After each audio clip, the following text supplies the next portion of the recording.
कि ये मनुष्य जीवन मिला है तो इसकी सच्चाई क्या है, इसका धोखा क्या है और इसकी कमजोरी क्या है। तो इसी सोच में सोचा रहा, डूबा रहा। एक दिन उनके प्रधान ने उनसे पूछ लिया कि राजा, मैं आपको बड़े दिनों से देख रहा हूँ, आप किसी बात को लेकर बड़े चिंतित हो, आखिर में बात क्या है।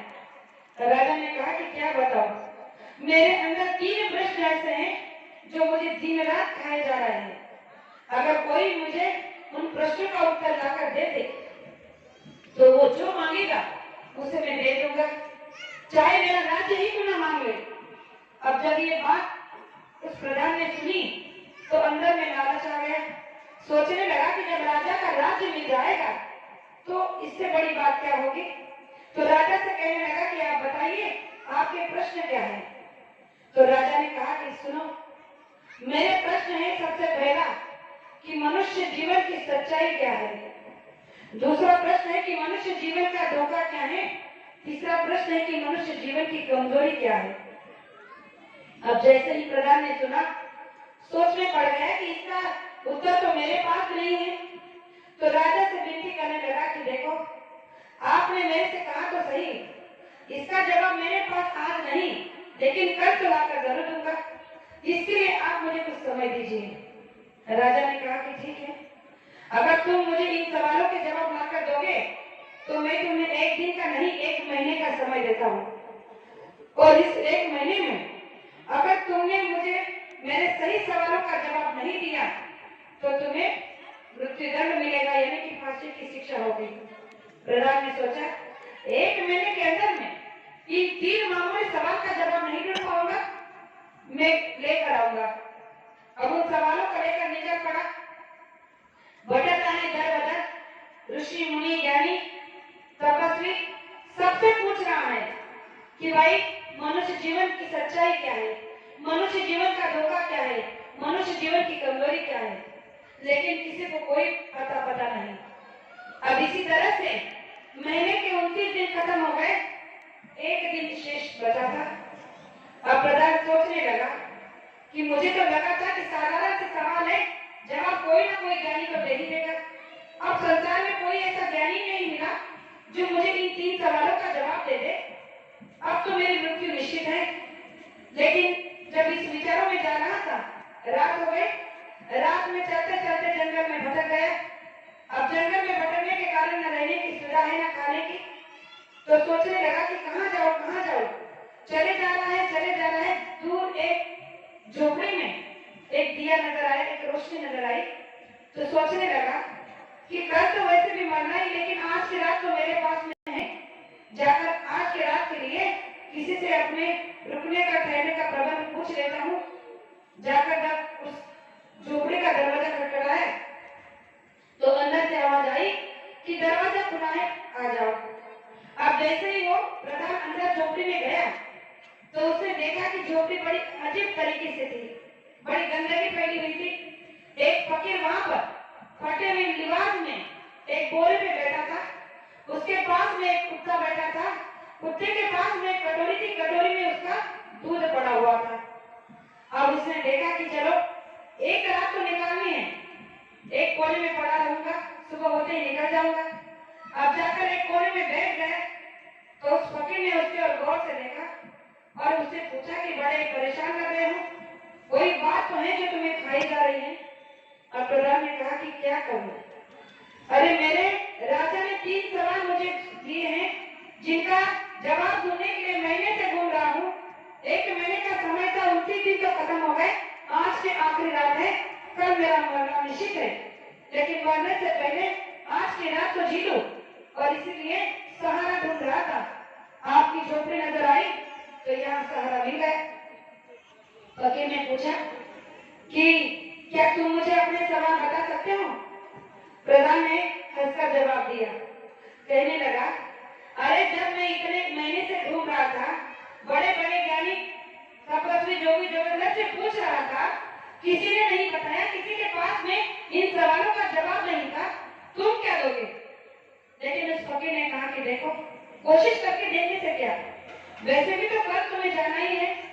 अब जाने से पहले अगर आखिरी बार मुझे बता दोगे और हो सकता है कि तुम्हारे सवालों के जवाब जवाब मेरे पास हो। अब प्रधान को लगा कि ठीक ही तो है, अब इतने लोगों को बताए हैं, आखिरी बार से बताने में क्या जाता है। तो उसने उस फकीर को अपने 3 बातें रखी कि मनुष्य जीवन की सच्चाई क्या है, मनुष्य जीवन का धोखा क्या है, मनुष्य जीवन की कमजोरी क्या है। और जब ये सवाल उस फकीर ने सुने तो कहने लगा कि तुम सही जगह पर आए हो, मेरे पास इन 3 सवालों के जवाब है। अब जैसे इसे सुने तो बड़ा खुश हो गया, कहने लगा कि कृपा करिए जल्दी से मुझे वो मेरे सवालों के जवाब दे दीजिए। अब फकीर ने कहा कि इतने आसान भी नहीं है भाई, तुमने तो अपनी बात को रख लिया लेकिन मेरी बात को अभी सुना नहीं है। मैं तुम्हें तुम्हारे 3 सवालों का जवाब दूंगा, लेकिन 2 सवालों का जवाब फ्री में मिलेगा, एक का जवाब तुम्हें मेरे शर्त के मुताबिक मिलेगा, और जो मेरी शर्त होगी वो तुम्हें माननी होगी, तब जाकर तुम्हें तीसरे का जवाब मिलेगा। अब इसने सोचा कि मांगकर क्या मांगेगा, इसके पास में कपड़े नहीं, रहने के लिए जगह नहीं, खाने के लिए अन्न नहीं, और मुझे इतना बड़ा राजपाट मिलने वाला है, इसमें से कुछ दे भी दूं तो क्या बिगड़ने वाला है। कहा कि तुम्हारी शर्त मुझे मंजूर है, अब जल्दी से मुझे मेरे सवालों का जवाब दे दीजिए। तो उस फकीर ने कहा कि तुमने जो कहा कि मनुष्य जीवन की सच्चाई क्या है, जिस मौत से तुम 1 महीने से भाग रहे हो कि कहीं तुम्हारे सवालों का जवाब नहीं मिला तो राजा तुम्हें मौत दे देगा, वो है मनुष्य जीवन की सच्चाई। हर एक मनुष्य की सच्चाई है मौत, जो उसका कभी पीछा नहीं छोड़ती। हम चाहे दुनिया के किसी कोने में चले जाएं, गिरी गंधर गुफाओं में छुप जाए, लेकिन मौत हमारा पीछा वहां भी करती है। और इसलिए दुनिया का सबसे बड़ा सत्य यह है कि मनुष्य जीवन की सच्चाई है उसकी मौत, और जो तुम्हारे साथ लेकर तुम घूम रहे हो। जब उस प्रधान ने इस बात को सुना तो बड़ा ही शर्मसार हुआ, सोचने लगा कि इतने आसान सा जवाब मेरे पास में था, लेकिन मैंने गौर से कभी सुना ही नहीं। फिर कहा कि दूसरे सवालों का जवाब, कहा कि मनुष्य जीवन का धोखा है खुद उसकी जिंदगी। इस जिंदगी के लिए तुमने लालच में आकर अपने मौत का सौदा किया है, जो मौत एक ना एक दिन आनी है, और ये जिंदगी तुम्हें धोखा देकर जानी है। तो ये जिंदगी का धोखा तुम समझ नहीं पा रहे हो, यही है मनुष्य जीवन का सबसे बड़ा धोखा, जो हर मनुष्य को एक न एक दिन उसके जीवन में चुकाना पड़ेगा। फिर कहने लगा कि अब मेरे तीसरे सवालों का जवाब भी दे दो। फकीर ने कहा मेरी शर्त अभी तुमने सुनी कहाँ है। तो उसने कहा कि जल्दी कृपा कर अपनी शर्त मुझे सुना दीजिए। तो उस फकीर ने कहा कि सुनो, ये जो मेरा कुत्ता बैठा है, इसके पास में जो उसका कटोरी में दूध है वो झूठा है। अगर तुम इस दूध को पी लेते हो तो तुम्हें तुम्हारे तीसरे सवाल का जवाब मिल सकता है। अब प्रधान ने कहा कि कैसे बातें करते हो फकीर जी, अरे कुत्ते का झूठा दूध भला मैं कैसे पी सकता हूँ? एक छोटे से जवाब के लिए भला कुत्ते का झूठा दूध मैं कैसे पीऊं? तो फकीर ने कहा कि भूल जाओ कि मैं तुम्हें कोई बताने वाला हूँ, क्योंकि मैंने पहले ही बताया था कि 2 सवालों का जवाब तो तुम्हें मुफ्त में दूंगा, लेकिन तीसरे को मैं अपने मुताबिक रखूंगा। अब प्रधान सोचने लगा कि 2 के सवाल तो मिल गए हैं, तीसरे का बाकी है, अगर ये नहीं मिलता है तो मरना निश्चित है, मरता क्या ना करता। उसने सोचा कि चलो वैसे भी यहाँ पर मुझे कौन देख रहा है इसके और मेरे सिवा कि मैंने कुत्ते का झूठा दूध पिया है। उसने किसी पल का विलंब न करते हुए उस कटोरी को उठाया, झट से दूध को पी लिया। फिर कहा कि अब बताइए कि मनुष्य जीवन की सबसे बड़ी कमजोरी क्या है। तो उस फकीर ने, उस महात्मा ने कहा अभी जो तुमने किया, उन्होंने कहा कि यही तो तुम्हारी कमजोरी है।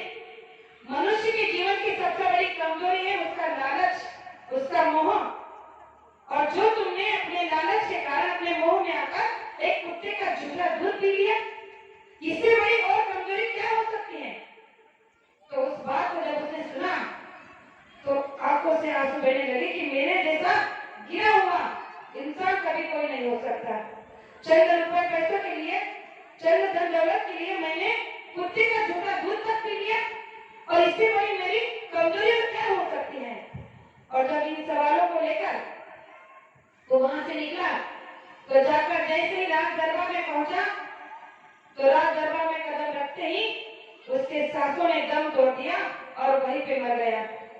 इस दृष्टांत को सुनाते हुए गुरु महाराज ने कहा कि ये तीन चीजें, ये तीन बातें अगर हर मनुष्य ने, चाहे स्त्री हो या पुरुष, उसने अगर अपने जीवन में उतार ली कि हमारा जीवन का सत्य है हमारी मौत, ये जिंदगी एक ही धोखा देकर जाने वाली है और ये दुनिया की सच कमजोरी जो हम अपने पास में लेकर घूम रहे हैं, हर जगह जाते हैं लालच, ईर्ष्या, लोभ, जब ये लेकर जाते हैं तो गुरु महाराज ने कहा कि कमजोरियां साथ लेकर जाते हो तो आपका बुद्धि का विकास कैसे होगा, आपको संत महात्मा की दया कैसे मिलेगी।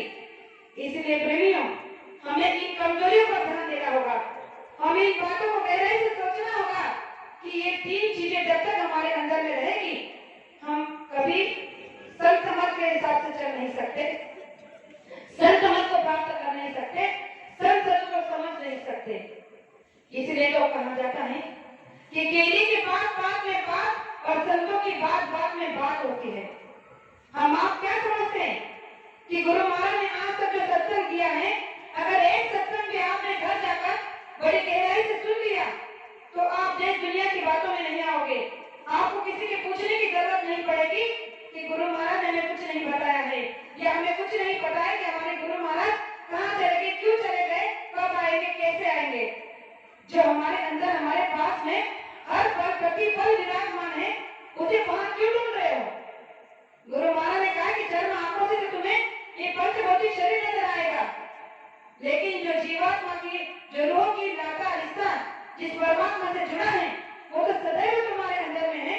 जरा उसे जगाने की कोशिश करो, जरा उसे जाग कर देखने की कोशिश तो करो, तुम्हें तुम्हारे सवालों के जवाब अपने आप में मिल जाएंगे। लेकिन हमने कभी ये कोशिश की नहीं, हमने सच्ची भक्ति की नहीं, तो भक्ति का अता पता कहां से होगा। इसलिए प्रेमियों, पहले सच्ची भक्ति करना सीख लेना चाहिए। गुरु महाराज ने कहा जब अच्छा संसार नहीं कर पा रहे हो तो सच्चे महात्मा की सच्ची भक्ति कैसे कर पाओगे। इसीलिए